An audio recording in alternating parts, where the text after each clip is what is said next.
నా మ్యారేజ్ అయినప్పుడు అంటే 95లో నా పెళ్ళి బ్యాంగిల్స్ అనమాట. ఇవి ఎవ్రీ ఇయర్ను వేసుకుంటూ ఉంటాను అనమాట. మా మేనత్త కూతురు మా మాయ కూతురు మా రాధ నాకు చెప్పింది అనమాట, పెళ్లి గాజులు దాచుకొని ఎవ్రీ ఇయర్ వేసుకోవే అని.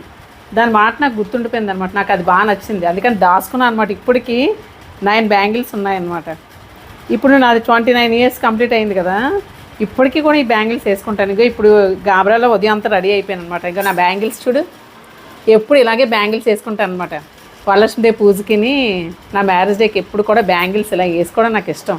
ఇంక మిగతా ఎప్పుడు వేసుకోను, కానీ వరలక్ష్మి డే పూజకి, నా మ్యారేజ్ డేకి మాత్రం ఎప్పుడు ఇలాగే వేసుకుంటా. ఇదిగా నా బ్యాంగిల్స్ బాగున్నాయా? అప్పుడు ఇవి ముందునే వేసుకుంటాను అనమాట. నా పెళ్లి గాజులు ఉన్నాయే, అప్పట్లో గాజులు ఇలా ఉండేవి అనమాట. ఈ గాజులు వేసుకుంటా. ఎలా ఉంది మై బ్యాంగిల్స్?